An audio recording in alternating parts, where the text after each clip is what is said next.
What up guys, SuperMetal983 here to bring you another album review, and this time we've got this is some of the heaviest shit that I've heard so far in 2022, and it comes from the land down under. So yeah, I'm going to be reviewing the new album from the band The Gloom in the Corner, entitled Trinity. This is out now via SharpTone Records. Now, if you're not too familiar with The Gloom in the Corner, they are a four-piece kind of nu-metalcore hailing from Australia, and this is honestly one of my very few experiences listening to this band. Honestly, I know they've released quite a few EPs over the past couple of years, but I first got introduced to the band, I think it was only a couple of years back when I first discovered their debut album entitled Fear Me, which came out in 2016. And that one is definitely straight up nu-metalcore, straight from like the American sort of style of nu-metalcore when it was just coming into the limelight, like, you know, like when it was becoming its own entity, you could say. But since then, the band has released a couple of EPs entitled Homecoming, Flesh and Bones, and Ultima Pluvia. Yeah, I'm not good at pronunciation, as you know. But honestly, I can say I've never actually listened to those. I've loved the artwork, but I've never actually gone out of my way to actually listen to them, which is quite surprising because I did really enjoy that debut album. Not too long ago, when it came to a release day for this album, it was on my radar, and I was like, okay, I was going out somewhere, and I was like, I'll stick on that album and check it out. Like, there was a few albums I wanted to get through, and that one was one of them. So I thought, you know what, I haven't listened to them in a while, so I'll put it on. And we're going to dissect this today, what my thoughts were, and how I reacted to it, shall we say. So yeah, first off, it's 13 tracks and runs around 54 minutes in length. And from the get-go, from the first song, From Heaven to Hell, with that kind of like sombre sort of intro, leading up, I was like, okay, this doesn't sound like your typical nu-metalcore sort of sound. This sounded very ambient and quite epic sort of build-up in it. And then it kicks in with some absolute annihilating, just bone-chillingly heavy riffs, and you're just like, okay, well, I wasn't ready for that.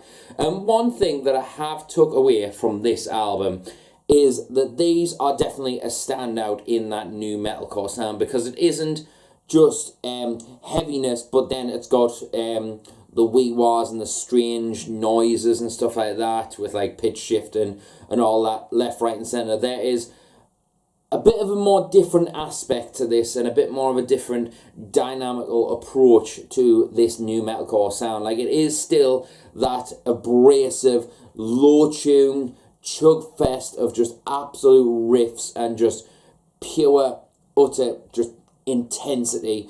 But I feel like this album definitely, sound-wise, definitely incorporates more of a epic atmosphere and a bit more of a symphonic movie soundtrack sort of atmosphere when it comes to the overall surroundings of these heavy, you know, chunky guitars. And it really, when I first heard it, made us feel straight away that this is a standout compared to all the other new metalcore bands that are coming out there. They have the same sort of formula, and what kind of strange crazy noises come with here, you know, that sort of sound. And to me, sometimes when I'm in the mood for it, it interests us, and I'm like, oh, okay, yeah, I'm into that sort of stuff. But when a band, and I said this in quite a few reviews, I like it when bands experiment with the sound and make it sound a little bit more original sounding in a way, and this is definitely one of the most original sounding ones in that genre, so we say. It really puts us in mind, like, listen to it, I get the same sort of vibe and shall I say atmosphere of the likes of Ice Nine Kills, for example. That kind of like spooky, eerie sort of movie sort of paced atmosphere from the cinematic experience that's played within the the background and forefront of this album when it comes to those surrounding the riffs and stuff, and we will get to the riffs in a second, but I definitely want to highlight that this definitely doesn't feel like another Nu-Metalcore album or Nu-Metalcore band. It feels fresh, it feels intense, but it is really something to immerse yourself into. Like, from the minute I heard that first song, I was really hooked on it, and then going into the first proper track, because our class is like an intro sort of teaser from Heaven to Hell. Excuse me. Obliteration Imminent is kind of like the big, right, here we go, this is where it's at. And I will say as well, just kind of like getting into it, there is a shit ton of guest spots on this album, and there are so many different aspects and different contrasts that come in from the different vocal delivery, whereas like the normal, or should I say, the main vocalist on the release, those vocals kind of, you hear those throughout the course of the album, but when the different vocalists come in, they create different atmospheres, different contrast in collaboration sort of aspect, like from the more cleaner female vocals that are on this album to the harsher, more diabolical guest spots on here. It really creates this really unique contrast in your listening experience on this album, because it really is an experience, and that is not just from the atmosphere of those symphonies, but it does feel like it's a nice progression from song to song, and each song flows very well into one another while still delivering that diabolical heaviness that I remember Gloom in the Corner being on that debut album, and I really do need to play a catch-up on those other EPs, because if it sounds anything like this, I am going to be all over this band for the longest time. And then one of the standout songs straight away that made us think like this is definitely a record to that's going to stick around for a little bit was the third song, Ronin, which features the mighty Ryu, formerly of Crystal Lake, who only recently parted ways with the band. But yeah, I absolutely love every guest spot that he has done, every single one of them, and I'll absolutely adore Crystal Lake. They're just one of the best newer metalcore bands. I know they've been going a while, but they're just so good, man.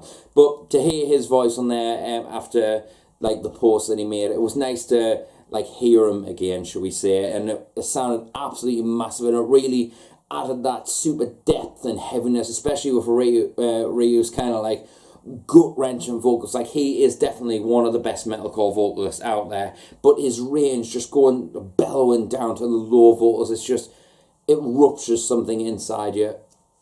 I personally feel so anyway.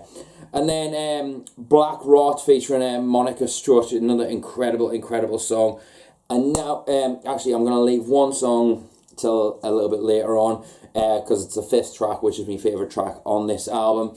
But Clutch, and the incredible song featuring Amelia Duffield, I believe how it's pronounced. And then, yeah, Behemoth as well, the 8th track on this album, is another absolute, like the track title says it all. It is an absolute behemoth of a song, and I feel like it's one of the more darker atmosphered songs on this album. Like, the whole atmosphere of this song feels very epic and very cinematic as well, but it has its roller coaster moments of emotion and depth to it. But when you get to Behemoth, that's when it hits a real dark and more cynical sort of spot where it's like epic, and it honestly feels like a bit of a journey soundtrack that you would like. I'm not necessarily saying it sounds like it, but it feels like a kind of Lord of the Rings sort of soundtrack. Just an epic journey from beginning to end, and when it really tells a story throughout the lyrics, and it absolutely blew us away when I heard it.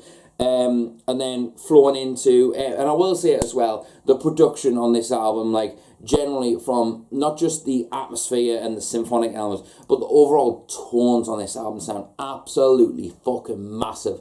Like, from the drum work being absolutely pounding, like the drums sound absolutely fucking massive, and with that sort of atmosphere behind it, it needs to be fucking huge. And a lot of, I will say this, and I say this about a lot of symphonic backed bands, shall we say, that the synths can overpower the guitars, and where it just becomes a synth and drums and vocals, and you can barely hear any of the guitars. This is not the case. The drums sound absolutely massive and pounding, and then the guitars on top of that and the bass just sound so fucking huge. And I believe it's some 9-string tuning that we've got, 9-string guitars on here, so you can imagine it's going to be low, it's going to be beefy, so you need to have that tone to pack an absolute punch, and this record definitely delivers it. And I will say, listening to it on my phone, just through an iPhone speaker, it sounds fucking massive. Through some stereo speakers, it sounds fucking massive. And in the car, it made my car fucking shake with the bass drops and stuff, and the low, like, just major bong on that low string, just, oh, it just hits that level of intensity. And another song I definitely want to check out, which sets like a more, not chilled out pace, but a more eased back sort of pace, more mellow, is the song Red Clouds, featuring Crystal, I'm not even going to attempt to pronounce that, Elijah of Cane Hill, and Rachel Jefferson, I believe how it's pronounced. Yeah, though that song is more of a sombre, it's not a heavy song by any means or stretch of the imagination, but it just feels more sombre and more chilled back to prepare you for the fury that's gonna come to you in these next 3 tracks, which is No Hell, A Fury, which sets up that last section so fucking chunky and just so intense. It sounds absolutely incredible. And then you get to 2 of the biggest names on the last couple of, like, Crystal Lakes. Ryu was definitely a big name, but you get Ryan Kirby on Gatecreeper from Fish for a King, which their new album dropped on the same day, if my memory serves. And like, his voice is in my opinion, one of the most iconic voices in metalcore, if you ask me. So to have him on there, it just sounded right. It sounded just absolutely massive. And then, how else are you going to conclude an album like this? Are you going to conclude it with your heaviest track? Are you going to conclude it with your longest track and your most intense track? Yeah, you are. And that is Hail to the King, featuring the almighty Joe Bad of Fit for an Autopsy. Oh my dear God, that is a long, epic masterpiece of a track. Like, that song definitely just sounded fucking huge, man. And just as a cinematic ending, 8 minutes long, and just the pace of it, like it's sort of had this kind of like false ending sort of thing towards the end, which really lulls you into a false sense of security, and it just absolutely fucking slaps you right in the face just before the end. And Joe comes in with his monstrous vocals, and I will say as well, where the fuck did those pig squeals come from? Like what? Like, the vocal delivery throughout this whole album is kind of like, you've got a mix of lows, mids, some few highs in there, kind of like the mids sort of call back to like straight up Nu-Metalcore sort of stuff, or straight up metalcore even. But then the clean vocals on here are just so blissful, and they're just, the way they're delivered, they just feel like kind of a bit new metally in an essence, like tone wise across this album, especially on my favourite song, which I'm going to get to in a split second. But it's just got this anthemic sort of feel to it when you listen to it. Like, you'll be singing the lyrics straight after one listen with this album, because it's so infectious, from the heaviness to the atmosphere to the overall songwriting. It just sounds absolutely incredible. And we're going to get to my favourite song now on this album, which is New Order, featuring Taylor Barber of Left to Suffer. And he is becoming one of my favourite vocalists in the game at the moment. He's up there with the likes of Ben from Shadow Intent, Phil Bozeman, Darius from Spiked, amongst others. He is up there because he's just got such an impressive range, from his monstrous, just messed up vocals to his like just like intense just delivery in his lyrics and stuff like that. But to hear him on this was just, I was like, okay, this track is going to be heavy and probably is one of my favourites. And the chorus, what goes around comes around, just that impactful breakdown and intense chorus, just just driving to work and just flinging me fist while I'm driving. Very dangerous, I know. But flinging me fist, like singing along to it. It just gets you so fucking pumped up. And it is definitely one of my favourite songs of 2022. I know I've been pointing out a couple of my favourite songs this year. But honestly, on my Riffs for Days playlist, you'll know I update that all the time. That one shot straight at the top. I've been listening to it so fucking much. Along with the new Ingested... track, what's it called? Anyway, doesn't really matter. But yeah, so that track absolutely did it for me and sold this album for me, and I've been listening to it so much, and it's crawling up my top albums list, and I absolutely love it. I think it's an absolute masterpiece of a record and something that I'm really enjoying, and it sets itself apart from the Nu-Metalcore in 2022, and also in the metalcore in general. I've not heard anything quite as spectacular as this, and I do mean spectacular. I mean, it just gives us chills, the overall atmosphere. I'm just submerged in it, and it's an absolutely incredible record. And I will say, the artwork is absolutely stunning. It follows beautifully from Homecoming, Flesh and Bones, and Ultima Pluvia. I hope I'm pronouncing that right. That continuation of that sort of style into the second album, the sophomore album, you could say, Trinity, just really works. And this album is definitely one of my favourites of this year. I absolutely love it, and it's crawling up. I just need to add it to my top albums list because I need to update that very shortly. But this is an absolutely incredible record. For overall songs to check out, I would recommend Ronin, New Order, Behemoth, and also the last track, Hail to the King, and Red Clouds as well, the soft song, shall I say.